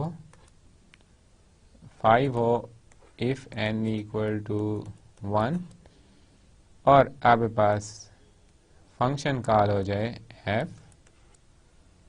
और n-1 एल्स में हो जाए, क्लियर। तो ये सिंपल से एक वो है कि आपके पास एक से ज़्यादा, अगर आपके पास एक से ज़्यादा बेस कंडीशन है तो हम ये फिर कह सकते हैं कि ये फर्स्ट टाइप जो है रिकर्सिव रिलेशन की, रेकरेंस रिलेशंस की, हम इसको रेकरेंस रिलेशन भी कहते हैं, रिकर्सिव फंक्शंस के ये इक्वेशन भी हम कह सकते हैं, दोनों आप वर्ड इसके लिए यूज़ कर सकते हो। तो ओनली फ्यू सिंपल केसेस हैं, दो केसेस हैं सिंपल कि अगर n की वैल्यू 0 होगी देन 1, फंक्शन आपकी वैल्यू 1 ले लेगा, और अगर n होगा नंबर ऑफ इनपुट 1 होगा देन फंक्शन कौन से वो ले लेगा वैल्यू, वो 5 होगा। अदरवाइज फिर आपके पास जो भी हो यानी कि n ग्रेटर देन, अब यहाँ पे वो भी लिख सकते थे कि अगर n की वैल्यू जो है वो ग्रेटर देन और इक्वल टू 2 हो then for all cases recursive function will be called for such type, clear. For all value of n other than 0 and 1 recursive function will be called। उसके बाद ये है कि सेवरल सिंपल केसेस भी हो सकते हैं, जैसे अब देखें यहाँ पे हमने रेंज दे दी n लेस देन और इक्वल टू 4, अगर n की वैल्यू यानी कि 4 से लेस ही है, चाहे वो आपके पास 0 है 1 है 2 है जो भी है, तो हम उस फंक्शन की वैल्यू ले लेंगे 4, अदरवाइज फिर हम उसको रिकर्सिव फंक्शन को जो है वो कॉल कर देंगे। तो हमारे पास इसके मुताबिक दो टाइप्स हो गई कि आप फ्यू सिंपल केसेस लिखें या मैनी आप सिंपल केसेस लिख दें, सेवरल सिंपल केसेस। अब सेवरल ये कैसे हैं, अब ये देखें इधर तो दो सिंपल केसेस है, ये और आप सिंपल जो पहले फैक्टोरियल का प्रोग्राम किया था आप लोगों ने कि इफ़ n इक्वल टू 0 तो आप लोगों ने वैल्यू ले ली थी 1, आप लोगों ने काउंट किया था 1, तो ये सिंपल केसेस हैं, ठीक है। और आपके पास जब आप उसको रेंज दे देंगे कि n की वैल्यू 4 से कम हो या 1 से और 10 के दरमियान हो तो वो फंक्शन ये वैल्यू ले ले, तो ये सारे आपके पास क्या हो जाएंगे, ये आपके पास सेवरल सिंपल केसेस के अंदर जो है काउंट हो जाएंगे। अब इसमें ये चीज़ भी हम डिस्कशन में वो कर चुके हैं कि सबसे पहले आप लोगों ने यानी कि जब भी आप रिकर्सिव अप्रोच करें और इसका एनालिसिस करना चाहें तो आप अपने प्रॉब्लम इनपुट को डिवाइड करें और एक मेंशन कर दें कि आपका इनपुट डिवाइड होता मिनिमम क्या साइज़ रहेगा, कितनी बार फंक्शन रिकर्सिव कॉल होगा, 1 बार 2 बार 3 बार, और फिर आप लोगों ने उनको कंबाइन कैसे करना होगा।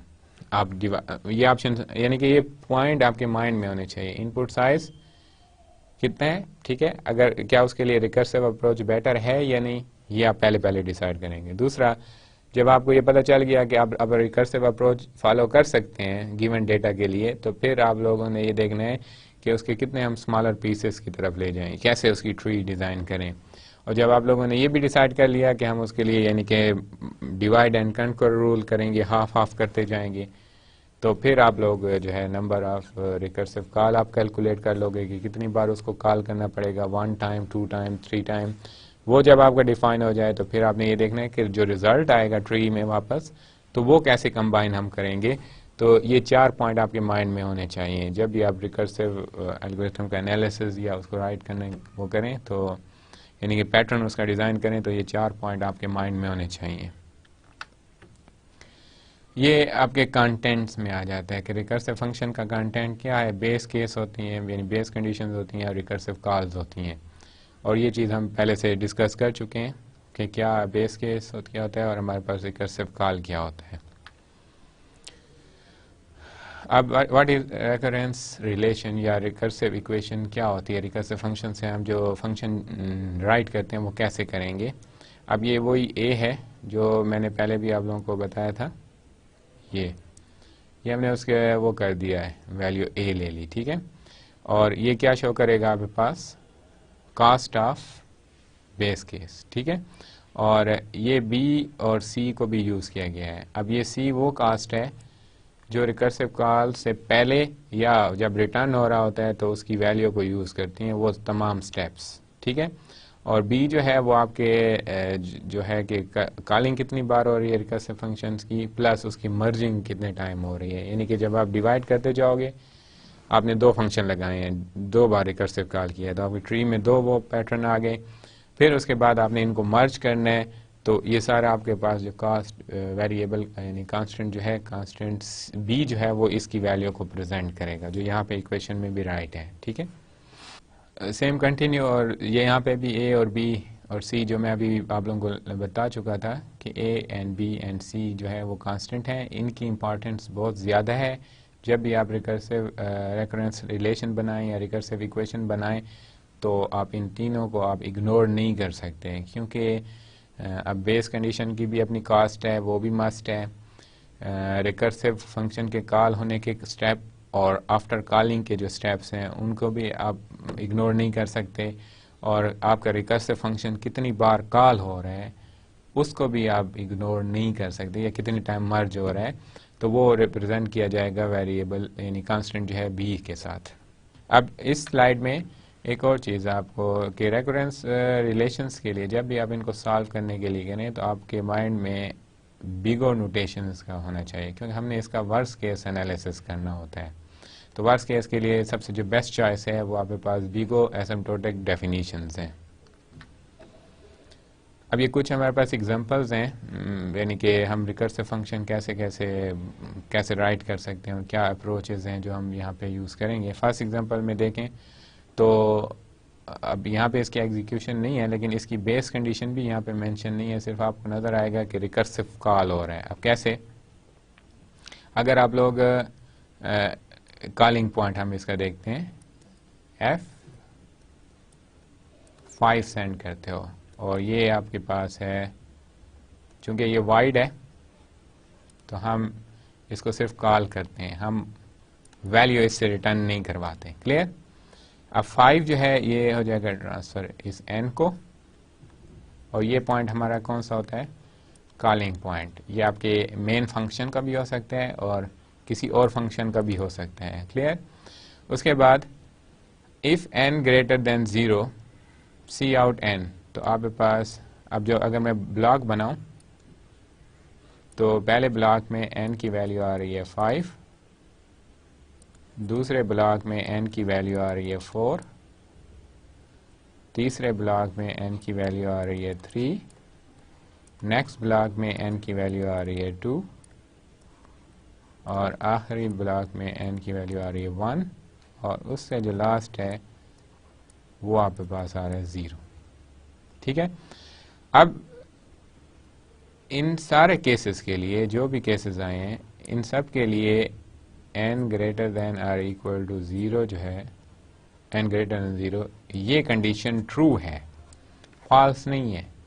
लेकिन जब आप आखिर पे चेक करेंगे कि 0 ग्रेटर देन 0, तो ये कंडीशन हो जाएगी फॉल्स, और फॉल्स से रिकर्सिव कॉल ख़त्म हो जाएगी, यानी कि it is your base condition.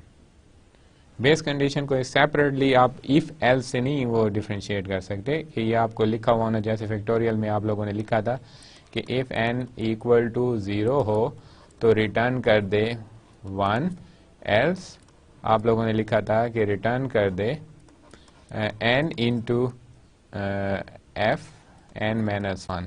तो ये ज़रूरी नहीं है कि आप इफ़ और एल्स से, आपके एक इफ़ ही अगर जब तक वो कंडीशन ट्रू है, रिकर्सिव कॉल के लिए उसको हमने ट्रू रखा हुआ है, तो जब तक वो ट्रू रहेगी तो वो रिकर्सिव कॉल होता रहेगा, और जैसे वो फॉल्स होगी that will be your base condition. ठीक है, और यहाँ पे बेस कंडीशन जो है वो आपके पास 0 है कि जब n की वैल्यू 0 हो जाए तो देन जो है आप लोगों ने क्या करना होगा, बेस कंडीशन को सेटिस्फाई करना है और कंट्रोल आपका बैक होगा। लेकिन इससे पहले हर ब्लॉक में हमने सी आउट n किया हुआ है, सी आउट n, सी आउट n, सी आउट n, सी आउट n और सी आउट n। तो आपके पास रिजल्ट जो होगा वो 5 4 3 2 1 ये आपके पास रिजल्ट हो जाएगा। तो ये इस रिकर्सिव जो हमारे पास वो है, या रेकरेंस रिलेशन है, ये उसकी फंक्शन की अंडरस्टैंडिंग थी, रिकर्सिव फंक्शन की अंडरस्टैंडिंग थी, ये कैसे वर्क कर रहे हैं। क्लियर। अब हम उसी की रेकरेंस रिलेशन बनाएंगे, यानी कि रिकर्सिव इक्वेशन बनाएंगे। तो आप लोग यहाँ पे ये देखें, कांस्टेंट a और ये b की कास्ट सेपरेट। अब c इसमें यूज़ नहीं है, b अब चूंकि एक बार कॉल हो रहा है, यहाँ पे आप लोग देख सकते हैं, ये जिसको मैं सर्कल कर रहा हूँ एक बार कॉल हो रहा है, तो इसका b1 ही रहेगा, तो उस c की जगह पे b को यूज़ कर दिया गया है। तो कांस्टेंट ज़रूरी नहीं है कि a b c हमेशा ये फिक्स हैं, लेकिन जो चीज़ यहाँ इसके साथ आएगी, रेकरेंस रिलेशन के साथ आएगी, जैसे यहाँ पे अगर लिखा होता 2 तो फिर मैं इसको b ले लेता कि ये जो फंक्शंस हैं ये 2 टाइम कॉल किया जाएगा। ठीक है, अगर यहाँ पे लिखा होता 3 तो हम समझते हैं कि ये जो b की वैल्यू है वो 3 है और इस रिकर्सिव फंक्शंस को 3 टाइम कॉल किया गया है, और बाकी आपका ये कांस्टेंट हो जाएगा। तो ये उसकी डिस्क्रिप्शन है आपके पास कि कैसे है, और ये जो है ये इसकी डिटेल फॉर्म है, यानी कि हर जो आप लोगों ने अभी जो इस प्रोग्राम को अंडरस्टैंड किया था, मैंने 5 ब्लॉक बनाए थे, तो हर ब्लॉक को एक फंक्शन से प्रेजेंट किया गया है, fn gn hn kn and so on, और हर एक की कास्ट करके उसको कंबाइन कर दिया गया, तो वो आपके पास टोटल जो है जो आपका एक्चुअल फंक्शन है tn का वो कास्ट बन गई। तो ये आप लोग देख सकते हैं, यहाँ पे इनपुट 0 था, इसका मतलब है कि इनपुट 0 हो तो ये कास्ट है, और अगर अदर देन 0 हो तो फिर आपके पास ये कास्ट आ जाएगी, ये इक्वेशन सेटिस्फाई हो जाएगी।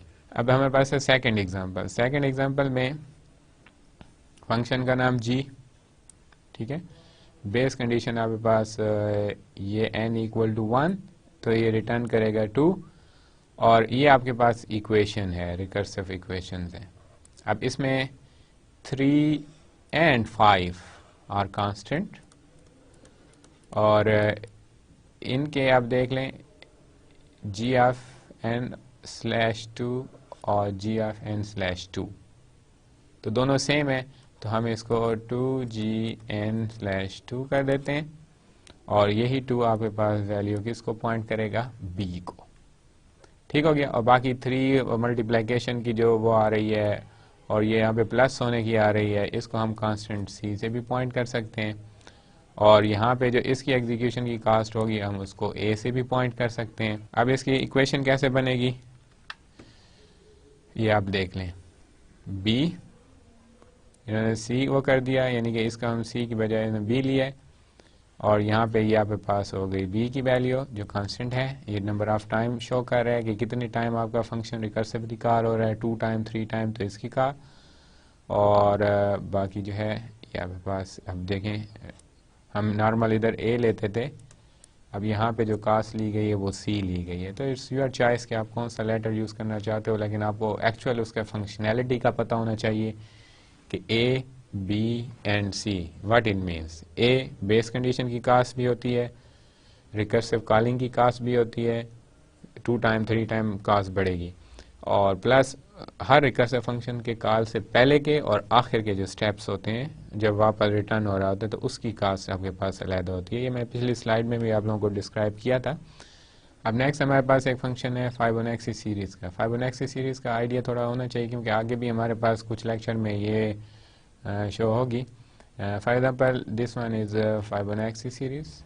अब इसका लॉजिक क्या है? इसका लॉजिक ये है कि हर टू टर्म ऐड होती हैं और नेक्स्ट टर्म बनती है। अब जैसे ये दोनों ऐड होंगी तो ये बनेगा, अब ये दोनों ऐड होंगी तो ये टर्म बनेगी, अब ये दोनों ऐड होंगी तो ये रिज़ल्ट बनेगा, और अगर ये दोनों ऐड होंगे तो ये रिज़ल्ट बनेगा। तो हर टू प्रीवियस टर्म जो है वो ऐड होते हैं और यहाँ पे रिज़ल्ट बन जाता है। अब आप नोट करें फर्स्ट टू जो हैं ये हमेशा आपके पास 1 1 ही होंगे स्टार्ट में, यानी कि ये पहली टर्म है, इसको फर्स्ट टर्म कहते हैं, और ये आपके पास सेकंड टर्म है। तो फर्स्ट टर्म आपकी सीरीज़ की और सेकंड टर्म जो है ये क्या होंगे? 1 1 होंगे। तो आप लोग इसकी बेस कंडीशन में देख लें, ये इफ़ n इक्वल टू 1 और n इक्वल टू 2 रिटर्न 1, तो ये उसी वजह से 1 रिटर्न हो रहा है। और उसके बाद आपके पास टर्म आप देंगे कि कौन सी टर्म तक आप लोगों ने इसको वो करना है, प्रिंट करना है या वो करना है।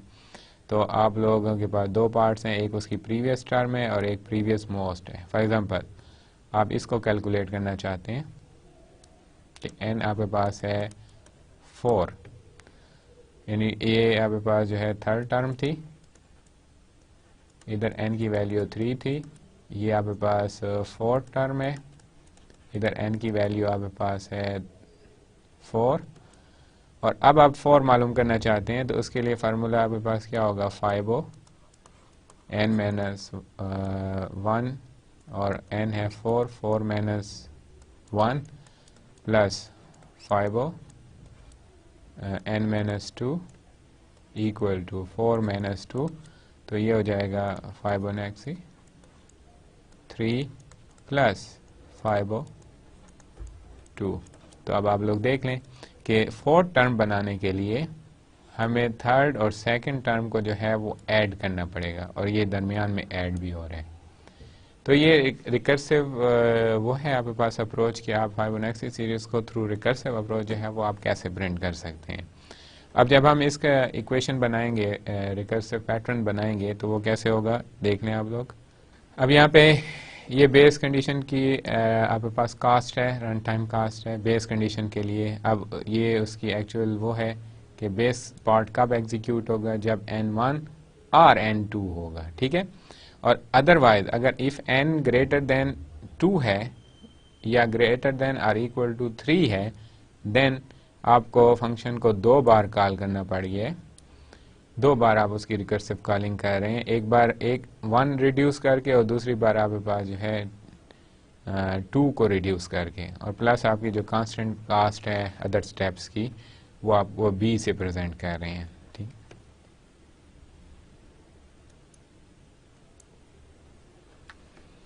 नेक्स्ट हमारे पास एक प्रोग्राम है, इसमें आपकी पावर फाइंड की गई है, यानी कि कोई वैल्यू दें, आप उसकी पावर फाइंड करें, और अगर वो वैल्यू इवन है, फॉर एग्जांपल पहला चॉइस अगर n 0 है तो उसकी पावर जो होगी वो 1, n अगर 1 है तो उसकी पावर जो है वो हो जाएगी x, पावर की वैल्यू x हो जाएगी। अब अगर n अदर देन 1 एंड 0 है लेकिन वो इवन है, जैसे ये 2 इक्वल टू 0 है, ये इवन है, r इधर आपके पास हो 6 रिमाइंडर 2 इक्वल टू 0, तो इन दोनों केसेस के लिए आपके पास जो पावर है वो x into n over 2 into power x into n slash 2, ये n हो गया, ठीक हो गया। अब चौथा केस क्या है कि n इक्वल टू लेट करते हैं 5 हो, तो 5 mod 2 यहाँ पे पास नॉट इक्वल टू 0 और r 5 remainder 7 remainder 2 not equal to 0। इन केसेस के लिए आपके पास जो होगी recurrence relation x power x n over 2 into power x n over 2 हो जाएगा। क्लियर? तो अब यहाँ पे देखें दो ऑप्शन है। अगर आपका नंबर इवन है तो 2 बार पावर कॉल हो रही है, लेकिन अगर आपका नंबर ऑड है तो 2 बार आपका पावर फंक्शन रिकर्सिवली कॉल होने की बजाय आपके पास वही वैल्यू जो है वो मल्टीप्लाई भी हो रही है, लेकिन ये मल्टीप्लाइकेशन जो इवन वाला केस है इसमें कम है। ठीक है, तो हम क्या करते हैं, इस चीज़ को वो करते हुए फाइनल जो इसके इक्वेशन बनाएंगे कंसीडर करते हुए, यहाँ पे आप लोग देख लें 2 टाइम कॉलिंग हुई है, either it is your number even और ऑड। क्लियर? और ये केस जो है ये आपके पास जब n 0 होगा या n 1 होगा। अब इसमें इवन एंड ऑड का वो नहीं है, इवन एंड ऑड का तो वो आपका, अब मैंने आपको पहले बताया था कि हम चूंकि वर्स एनालिसिस करते हैं, वर्स केस करते हैं, जब भी हमने रिकर्सिव फंक्शंस को या रेकरेंस रिलेशंस को सॉल्व करना हो कम्प्लेक्सिटी के पॉइंट ऑफ व्यू से, तो हम अमूमन जो है क्या एसिम्प्टोटिक एनालिसिस में कौन सी नोटेशन को यूज़ करेंगे, वर्स केस के लिए बिग नोटेशन को यूज़ करेंगे। तो अगर आपके एक रिकर्सिव कॉल में कोई number of step little bit reduce या ज़्यादा हो रहे हैं, दूसरे में नहीं हो रहे, आप लोगों ने इस चीज़ को इग्नोर करना है, क्योंकि वो ऑलवेज वर्स केस की तरफ ले जाएंगे। तो ये मिनिमम, जैसे अब ऑड में क्या था, आपके वो एक्स जो है वो आपका काउंट हो रहा था, लेकिन हम चूंकि वर्स केस की तरफ जा रहे हैं तो वो ऑटोमेटिकली एडजस्ट हो जाएगा, जो इवन में नहीं था। तो हमने एक डिज़ाइन, एक जनरल डिस्क्रिप्शन देनी होती है रेकरेंस रिलेशन की, जिसमें हम ये इन जो माइनर सी चेंजेस हैं, जैसे कोई वैल्यू ऐड हो रही है, मल्टीप्लाई हो रही है किसी रिकर्सिव फंक्शन की कॉल के साथ, हम उसको इग्नोर कर लेते हैं। जब भी हम उसका रेकरेंस पैटर्न जो है डिज़ाइन करते हैं उस वक्त हम इन चीज़ों को इग्नोर कर लेते हैं। आज के लेक्चर में हमने स्टार्ट लिया था कि हमारे पास टू अप्रोचेस होती हैं, एक इटरेटिव अप्रोच होती है और एक हमारे पास जो है रिकर्सिव अप्रोच होती है। कोई भी एल्गोरिथम, सूडो कोड या कोई भी कंप्यूटर प्रोग्राम डिज़ाइन करना हो तो हम इन दोनों में से कोई एक अप्रोच को जो है वो फॉलो करते हैं। अब जो फंक्शंस हैं, एक्चुअली जो इटरेटिव अप्रोच का जो पर्पस है और जो आपके पास रिकर्सिव अप्रोच का है, यानी रिकर्सिव अप्रोच वाला प्रॉब्लम इटरेटिव अप्रोच से भी सॉल्व किया जा सकता है, इटरेटिव वाला जो है रिकर्सिव से भी कॉल किया जा सकता है, लेकिन इनके कम्प्लेक्सिटी लेवल या इनको अब यानी कि जैसे वो रूल्स होते हैं, डिवाइड एंड कंकर रूल्स होते हैं या रिड्यूस एंड कंकर रूल्स होते हैं, इनको हम इजीली इम्प्लीमेंट नहीं कर सकते इन इटरेटिव अप्रोच पे। तो रेकरेंस रिलेशंस के लिए या रिकर्जन के लिए हम जो बेटर अप्रोच वो यूज़ करते हैं वो रिकर्जन ही होती है हमारे पास। हम अगर आप लोग सिंपल एक इटरेटिव अप्रोच को फॉलो करते हुए कोई भी आप लोग प्रॉब्लम को सॉल्व करते हो, उसका एनालिसिस करना चाहते हो, तो मैंने आपको उसके 7 स्टेप बताए थे। पहले स्टेप में आपको प्रॉब्लम क्लियर होना चाहिए कि आप किस प्रॉब्लम को सॉल्व कर रहे हैं। ठीक है, अगर ये उस वक्त करने हैं 7 स्टेप फॉलो जब आप लोग इटरेटिव अप्रोच को फॉलो कर रहे हो, यानी कि आप लोग रिकर्सिव फंक्शन की तरफ आप लोगों ने नहीं जाना, ना रेकरेंस रिलेशन उसकी डिज़ाइन करनी है। ये सिंपल मैं आपको बता रहा हूँ, जब आप लोग इटरेटिव अप्रोच को फॉलो करें तो उस वक्त आप इन 7 स्टेप को फॉलो करें तो आपके एल्गोरिथम जो है वो एनालाइज भी हो जाएगा एंड कंपेयर भी हो जाएगा if you have more then one algorithm for same problem. First step, define the problem, कि आपका प्रॉब्लम क्या है और आप क्लियर अंडरस्टैंडिंग आपको पास होनी चाहिए। सेकंड जो है आप उसका सूडो कोड लिखो, एल्गोरिथम लिखो। ठीक है, उसके लिखने के बाद फिर आपके पास 3 चॉइसेस हैं। स्टेप 3 में आपके पास 3 चॉइसेस हैं कि आप उसको कैसे एनालाइज कर सकते हो। पहली चॉइस, आप एग्जीक्यूशन टाइम के ऊपर आप उनको फंक्शन को एनालाइज करें, और ये चॉइस हमारे पास बेस्ट इसलिए नहीं है क्योंकि आपके हार्डवेयर रैपिडली चेंज हो रहे हैं और उसके साथ साथ आप ये गारंटी नहीं दे सकते कि आपका एल्गोरिथम जो आपने डिज़ाइन किया है एक मशीन के लिए अपनी परफॉर्मेंस बेस्ट शो कर रहा है और दूसरे के लिए वो नहीं कर सकता। तो हमारे पास सेकंड चॉइस आ जाती है नंबर ऑफ़ स्टेप की बेस पे, यानी नंबर ऑफ़ स्टेप की बेस पे हम ये डिसाइड करना चाहें कि हमारा एल्गोरिथम बेस्ट है या हम इसको एनालाइज करना चाहें या हम इस एल्गोरिथम को किसी और एल्गोरिथम के साथ कंपेयर करना चाहें, तो ये भी बेटर चॉइस नहीं है, क्यों? क्योंकि इसमें प्रोग्रामर जो है वो डिफरेंट स्टाइल अडॉप्ट कर लेता है। जैसे मैंने आप लोगों को इनिशियलाइजेशन ऑफ एरे का रेफरेंस दिया कि अगर आप उसको हर एलिमेंट को अलग-अलग इनिशियलाइज करें या लूप के थ्रू करें।